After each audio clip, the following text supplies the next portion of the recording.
Mudfossil University is a YouTube channel that has eternally fascinated me. This well-spoken, seemingly bright gentleman spends multi-hour-long streams looking at Google Street View, Google Earth, hoping to spot things, particular things, strange things that stand out to him. Let me show you one. This is probably came from this creature, so it's not that this was here and he's laid on top of it. I don't think.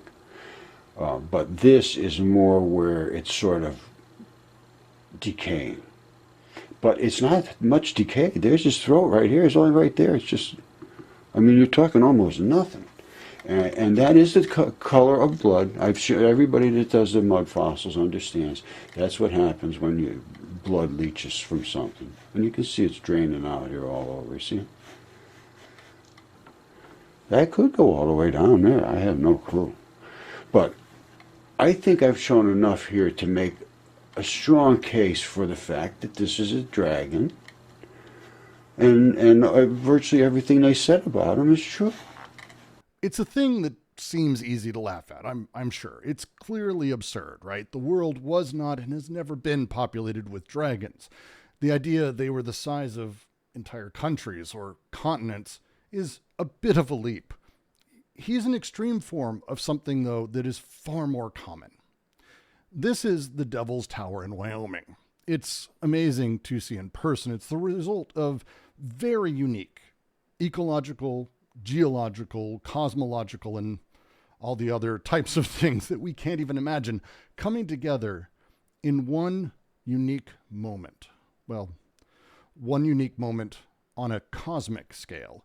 But to him, he says it's a tree stump, proof of gigantic, massive trees.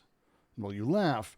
Part of you gets it. It seems like it is. It's not hard to look past this complex and almost unknowable set of circumstances and forces and take the seems like as its own thing.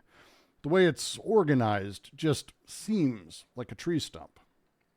Here is a moment in front of you. This moment is a unique combination of genetic, social, political, economic, cosmological, and so many other things we can't imagine coming together in this moment.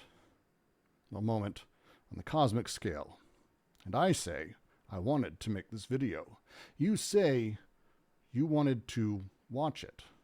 I mean, it seemed like you wanted to, right? It's not hard to look past the overtly complex and almost unknowable set of circumstances and forces and take the seems like as its own thing. The way these surfaces exist, it just seems like a want. But it's not a want. Just as there are no gigantic tree stumps of that scale. Instead, the want, it's the end of the process. The result of forces entering into the world and the image they leave behind. The real forces, well, that's desire. Desire's a word we use a lot. Even in modern day, someone who's planning a shopping center probably will talk about desire pathways of customers. User experience designers building some app for some company talk about seductive design that pulls at a user's desires.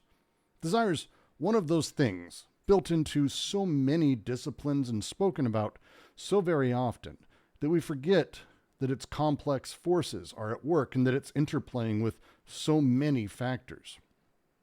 And here, something actually pretty rare for this channel, the term that is used by those ad agencies, architecture groups, UX gurus, game designers, marketing people, Lacan, Deleuze, Guattari, they're actually all talking about the same thing. And it's not giant tree stumps.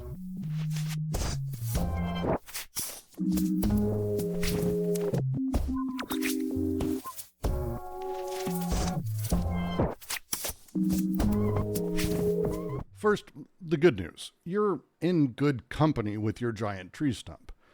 ContraPoint's last video on Twilight did just that, spending a huge amount of time conflating desire with want. And this video was born of a particular frustration. You see, at one point, she references a Seinfeld episode, The Keys, it's the end of season 3, It's a perfect episode, actually, to break down the functioning of desire and repression, but she ended up only using it to solidify this gigantic tree stump of psychoanalysis that is wants. But to break down that episode of Seinfeld, we're going to need to speed run the entire history, maybe, of desire, because it's really not just a simple bit of pedantry.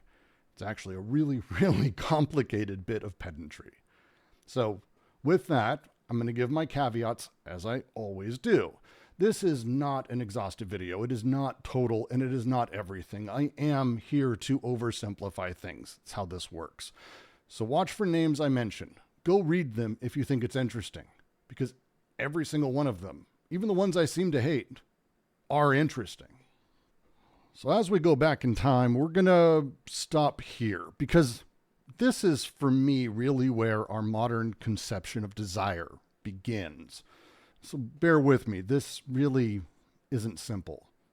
Hume was a thinker in the 1700s who put forward the idea that reason is not really the best basis for us to consider ourselves in the world. See, if we inch back slightly, we hit this Enlightenment period, a period lauded for teaching us how amazing the rational mind is, how reason is man's highest faculty, and with that we can control ourselves and each other socially. Apparently, this was a big step for us in the West. Or not. Kids, read your history books. There's a lot of other things. But for us, we can use our faculties to understand the world through rational thought. Hume thought this rational thought thing was a bit of a silly oversimplification of how the human mind and human experience really works. Now, he's not the first. Of course, it's shout outs to Spinoza, if I want to go back a bit. But Hume did write some bangers, like, reason is and ought to be a slave to the passions.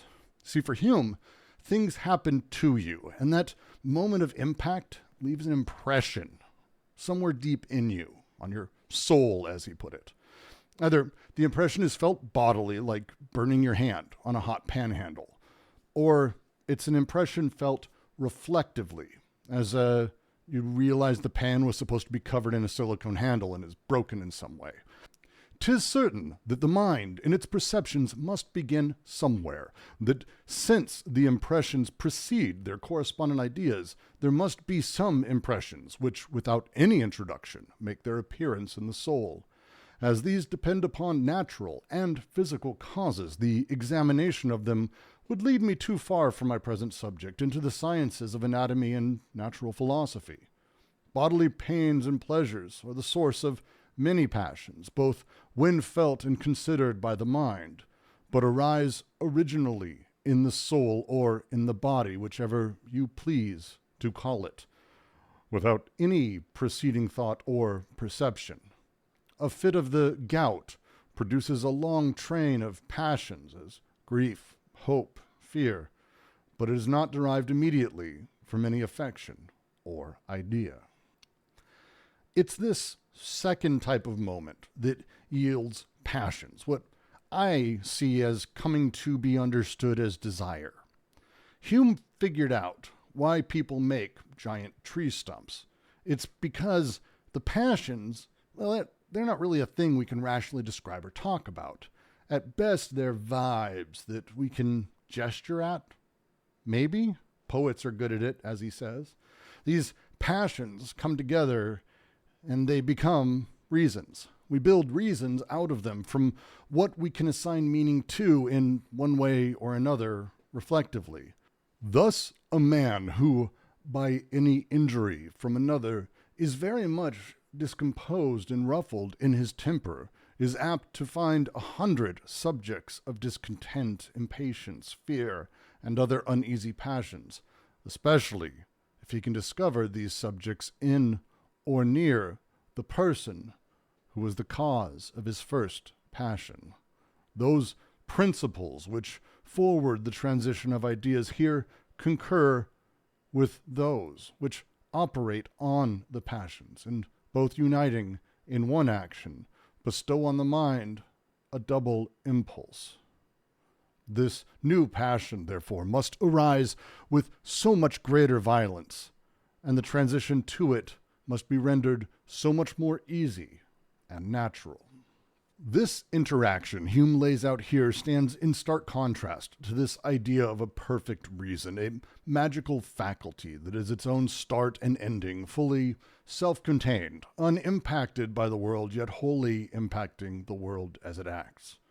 Reason, rational thought, singular mind, this thing, this totalizing thing, it is a gigantic tree stump, created to ignore the multitude of complexity underneath.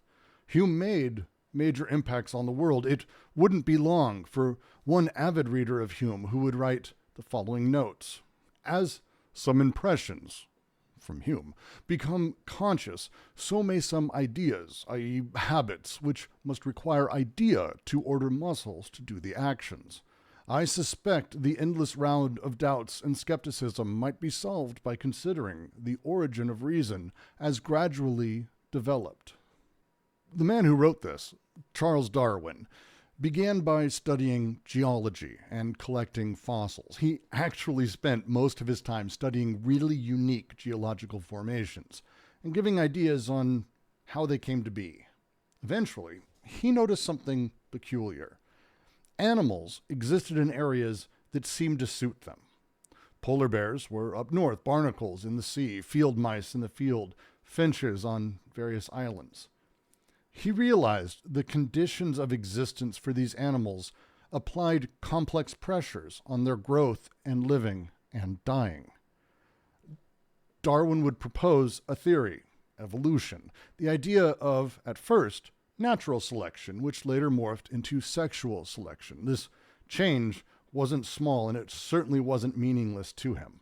Selection is less a neutral process, and instead an affirming one, where creatures sexually select partners for reproduction. Really, the only reason we now say natural selection instead of sexual is because the intellectual Puritans of evolution are prudish and old. Thank God time passes.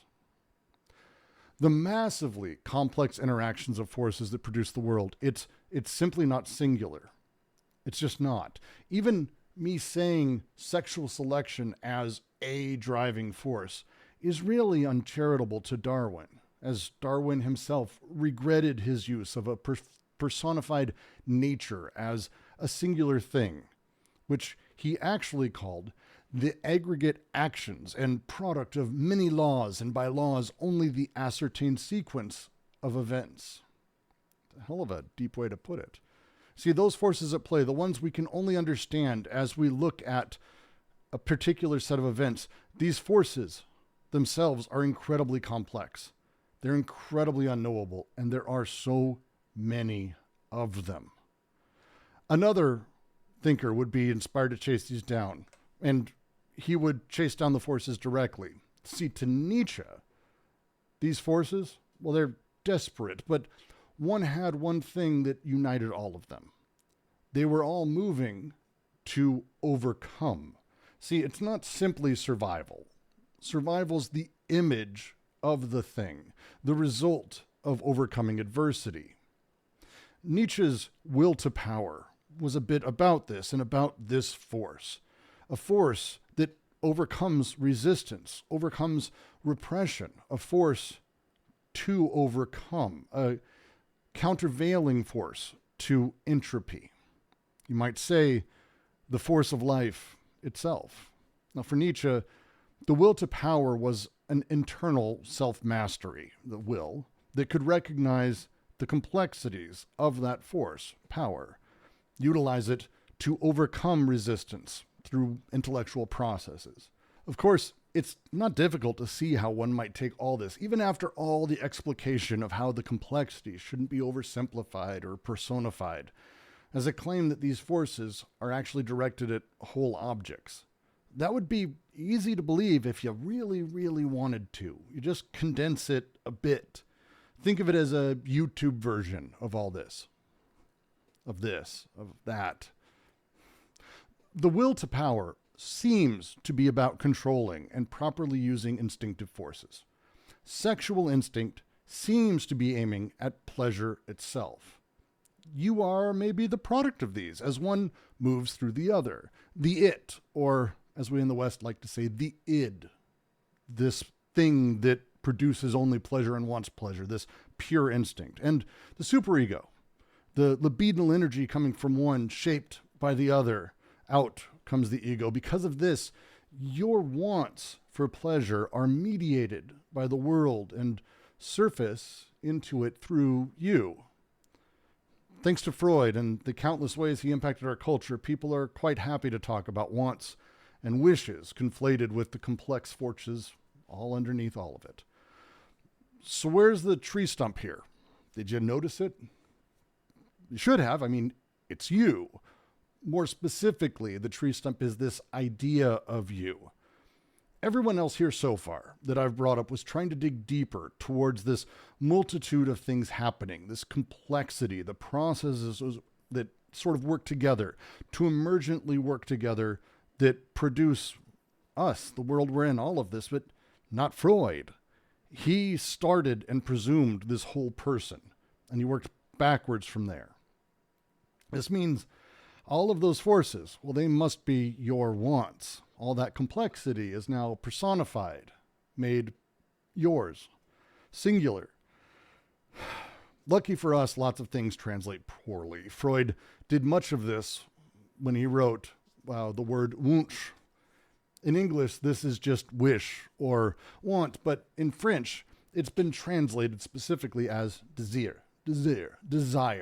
Want and wish and Wunsch, these are individualized in English and German. They're yours. I want something. I wish for something.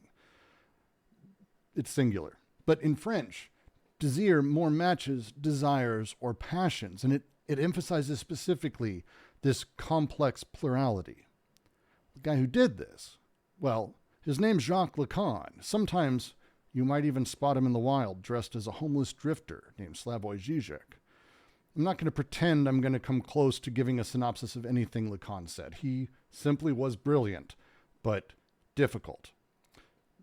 Story I like to say about how difficult he was is one time, after answering at length a question posed by Jacqueline Miller, who's also a brilliant student of his, Lacan turned to him and finished saying, I hope that sheds light on it. And Miller apparently responded, it sheds some light and some shadow too. That's probably the best way I've ever heard anyone describe reading Lacan. But anyway, for Lacan, the idea that this organized person exists before they say anything, it flies in the face of everything that we've come to understand about all of it, but especially language. You see, every word has a stunningly large set of connotations, meanings, and concepts that sit behind them. There's this complexity of interactions that, once again, are being simplified, flattened, forgotten. No, the unconscious doesn't become formed and then choose words to speak. The unconscious, to Lacan, is constituted in the very process of language itself. Words are simply not the thing. That which you see in the mirror is no more you than your name. There's a distance between the tumultuous desires, the feelings, the emotions, and the words we attach to them. Our unconscious develops as our chain of language matures in complexities. Our unconscious behaves this way as well, structured and not bound and not desire. You see, to Lacan, is born of the interaction between the thing that is and the thing as we speak of it. But this isn't the bottom. This isn't closer. This just breaks down what Freud was doing. It has its own assumptions. In 1972, Gilles Deleuze and Félix Guattari would collaborate on what would become, in my opinion, maybe the most important book on the nature of desire itself and how it functions socially. Anti-Oedipus is almost as famous as Lacan for being impenetrable, but for this discussion, the first few lines are more than we need. It functions everywhere, sometimes without stopping, sometimes discontinuously. It breathes, it heats, it eats, it shits, it fucks. What a mistake to have ever said the it. Taking Lacan further than he had been willing to go, Deleuze and Guattari posit something radical. Desire is not simply within us. It is everywhere. It is everything. Not a flowing constant for us to fetishize. Far more. Desire produces us, not in one go, but instead desire is both the product of and producer of billions of tiny interactions producing something.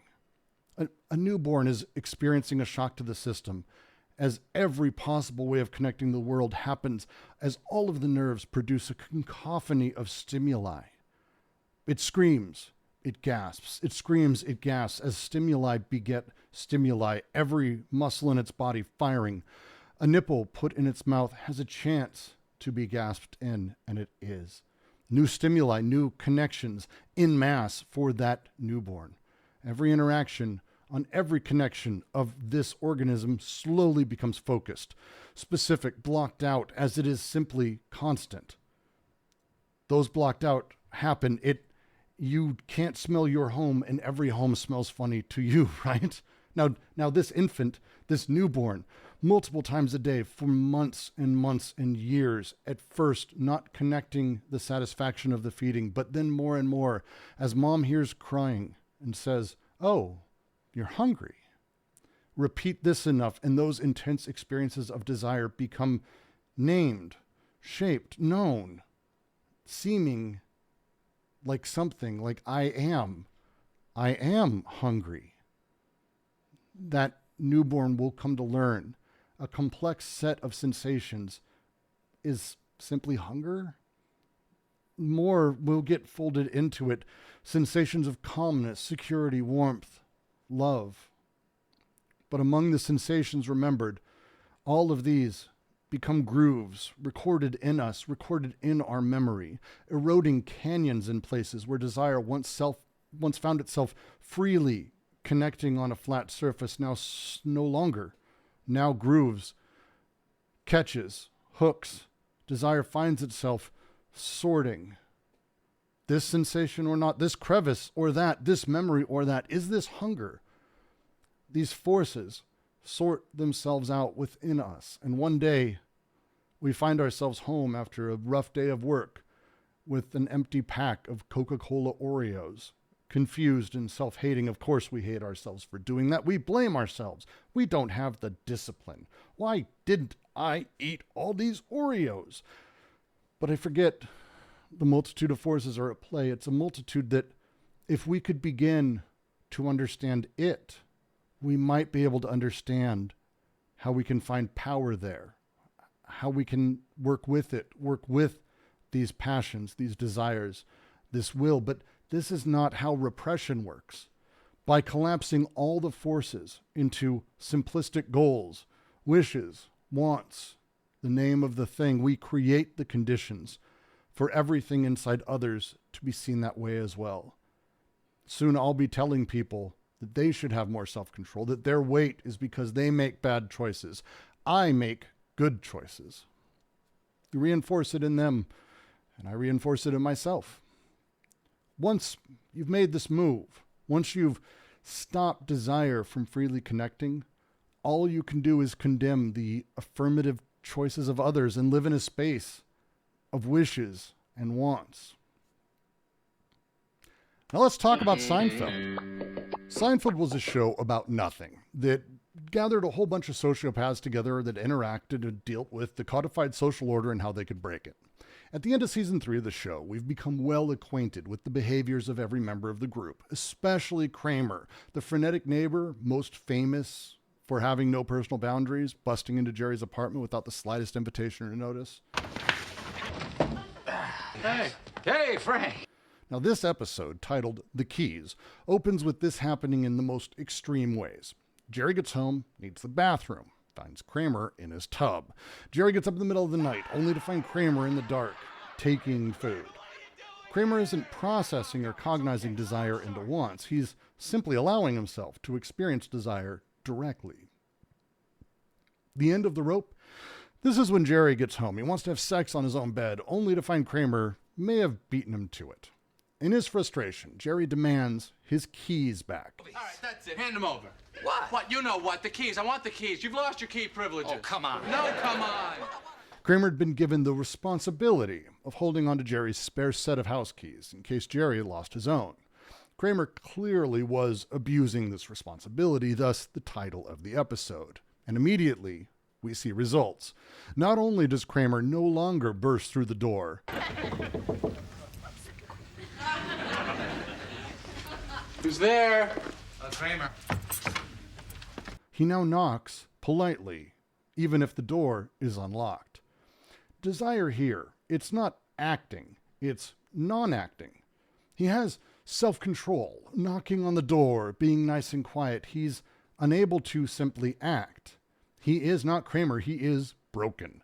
Here, Kramer changes. No longer the man who lives in the moment, simply does as he does. He begins talking for the first time about the future. He criticizes George for his lack of job, his lack of prospects, long-term relationships, all things Kramer not only doesn't have, but has never given a shit about. Do you have a job? No. You got money? No. Do you have a woman? No. Do you have any prospects? No. You got anything on the horizon? No. The lines here are not about how he is experiencing a new type of want. It's that he's experiencing want at all. George, it's time for us to grow up and be men. Not little boys. Why? You see, little boys simply do. Men are able to be measured, civilized, proper. They do the right thing. Now, nobody who was ever a fan of Seinfeld would speak of Kramer as wanting to push through a door or wanting to use Jerry's bathtub or bed. I sense great vulnerability. A man-child crying out for love, an innocent orphan in the postmodern world. I see a parasite. A sexually depraved miscreant who is seeking only to gratify his basest and most immediate urges. It's a running joke that he's the id of the show. He simply does. He does not cognize his actions at all, but now he is. Now he's wanting, longing for something more, thinking over his life and the lacking reality he lives in. Everything to him now is the shape of something. It all seems like something else. That one moment he had on film, that's clearly what he was meant to do. Ever since I was in that Woody Allen movie. These pretzels are making me thirsty? That was one line. You got fired. I know, but man, I never felt so alive. Well, everything really at work between Jerry and Kramer has been crushed into this new simple thing. The keys. It's clear to everyone watching that there's more happening, and it's not just about the keys. It's even clear to the characters themselves, like Elaine, when she says under her breath, You saw it, didn't you see it? Yeah, I saw it. I mean, it's complete bullshit. the only way they could make this point stronger would be if Kramer spent an entire episode later selling a film treatment about a friend betraying another friend's trust about his keys and how awful this was. Maybe he'd even call the movie The Keys. I bet Fred Savage would be perfect for it. This play is something Seinfeld did a lot. Every episode was always about something. That thing that it seemed like it was about. The parking garage wasn't about a parking garage. It's the parking garage is the thing that it seems like. But it's actually about the odd complexity of parking garages and how they treat us socially in that space. The dog episode isn't about a dog. It's about the social complexities at play when you're stuck with an obligation that's dependent on you for its life. The subway isn't about the subway. It's about how absolutely insane the New York subway system is socially. This is what Seinfeld did and does. It laughs at tree stumps. Before I close out, I'm going to appeal to your complex desire mechanics, and I'm going to hope you got something out of this video. If you did, please give me a like. Subscribe. If you want to dive further into these things, please join us at Patreon at patreon.com/DGQC or on Discord. You can join our readings live at discord.gg/DGQC. I mean, I want to keep doing this. This is what I want. Want is not desire. So when you hear me or others on this channel talk about wants, we mean wants. When we talk about desire, we mean desire, passions, drives, force, not wants. After all, as Zizek himself says, we don't really want what we think we desire.